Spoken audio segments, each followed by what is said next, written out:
for 3 years, right? Just every day, listening, trying to play. And I was about 17 or 18, and a friend of mine called me and said, Joe Zawinul, who was the leader of Weather Report, is going to call you. And I said, why is he going to call me? Because he and Jaco had an argument, and Jaco was going to leave Weather Report, and they want you to come play. And I was just 17, 18 years old, and I did not want to play. I was not ready. I didn't feel like I was ready to play with Weather Report. So I just left the house and did not answer the phone. So about 2 weeks later, Joe Zawinul and Jaco Pastorius, they had a conversation and everything was okay, and Jaco's back in Weather Report. But when they came to New York, they invited me to come to see them. So I got to go to see Weather Report and Jaco Pastorius, and it was incredible. And after the show, I went backstage to say hello, and Jaco came down, and he goes, so you're the little black kid who plays like me, right? So I realized that Joe Zawinul, when they were arguing, probably said to Jaco, I don't need you, man. There's a little black kid in New York who plays just like you. Because why is he talking to me like this? But that was the first time we met. The second time we met was in California. I'm maybe 19 now, and I was playing with a singer, Roberta Flack, and I was in a hotel, and my phone rings, and I say, hello. He goes, Marcus, it's Jaco Pastorius. I'm on the 6th floor.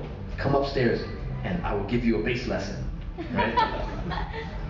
So I was like, okay.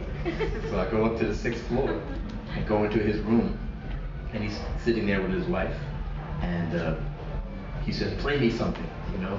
So it's very intimidating because this is a guy who's very much a hero for me, and I have to play for him. So I know every Jaco Pastorius song, but at that moment, I said, I don't want to be young Jaco. I want to be me, right? So at that very moment, I decided I'm going to play something of my own. And I played with my thumb, you know, very percussive. And he goes, I can play like that.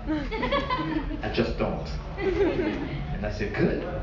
So I'll play like that, you know? So we became friends, you know? When I was 21, 22, I would do gigs in New York, small clubs, you know? And Jaco would come into the club, and he wouldn't ask me. He would just walk onto the stage and plug his bass into my amp and turn all the knobs up.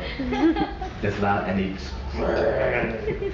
and it was fine with me. People say, why do you let the crazy guy, you know, play on your amp? I said, it's Jaco Pastorius. You know? But it was a very beautiful thing, because he told me he respected me, you know what I mean?